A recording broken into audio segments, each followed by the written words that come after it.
Hey everyone, welcome back to Corporate Decoder, the place where we uncover the hidden stories behind public company filings. Today we've got a filing from WESCO International, and let's just say someone's saying goodbye, and we're going to look at the details of their departure and what it means. This is your standard document for a company reporting important news. It's like a company's diary, letting us know what's happening behind the scenes. The important date here is September 10th, 2025. That's when the main thing we're talking about today happened.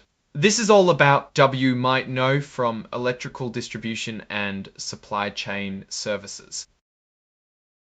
Accession stock is traded on the New York Stock Exchange, so it's a pretty significant player. So what's the big news? A major agreement is ending, and it's all tied to a person. Mr. Nelson J. Squires, who held a big job as the Executive Vice President and General Manager for their electrical and electronics solutions business, is leaving the company. The company made a deal with him on September 10th, 2025 to sort out his departure.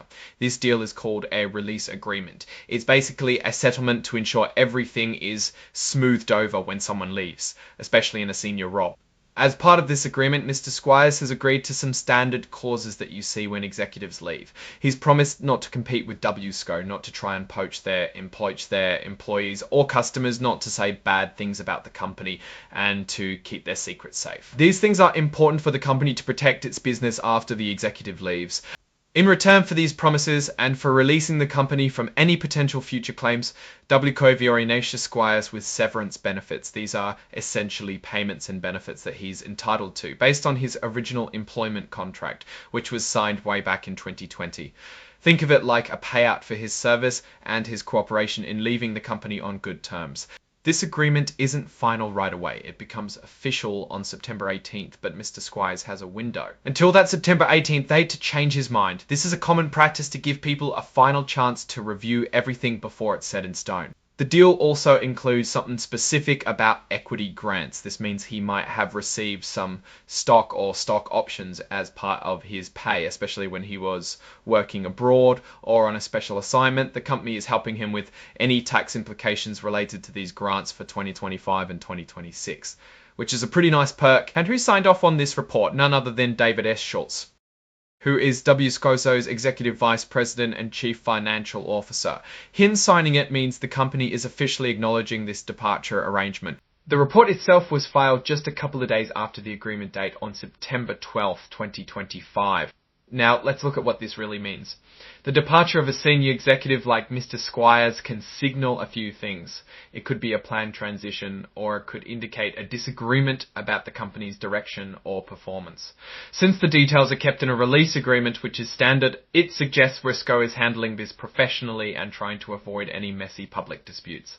The fact that he's entitled to severance suggests his departure isn't due to any major wrongdoing on his part, but rather a mutual agreement to part ways. However, the specific role he held leading the electrical and electronic solutions is a pretty critical part of WESCO's business. A change at this level could potentially impact operations in that division. We'll be watching to see if there are any follow-up reports explaining who will be taking over his responsibilities and how the company plans to fill that gap. While this filing doesn't contain detailed financial tables, the departure itself is a significant event.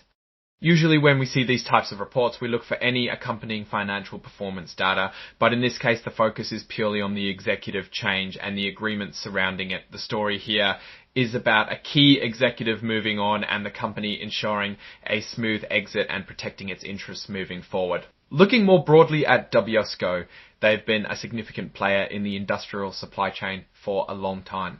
Companies like this are crucial for powering many other businesses. They operate in a competitive market, and strong leadership is essential for navigating economic ups and downs. The departure of a VP isn't a company killer, but it's a piece of the puzzle that tells us about internal dynamics. The key takeaway for us is that WESCO is managing a transition. They're following the playbook of securing agreements that protect them, while providing benefits to the departing executive. It's a normal part of the corporate world, but always worth understanding the implications. So that's our look at this WESCO International filing. What's your take on this executive departure and what it might mean for the company's future? Let us know your thoughts in the comments below. If you found this breakdown helpful, please give this video a thumbs up and subscribe to Corporate Decoder for more insights from the world of business filings. Don't forget to join our community on Discord. The link is in the description. Thanks everyone, and we'll see you in the next video.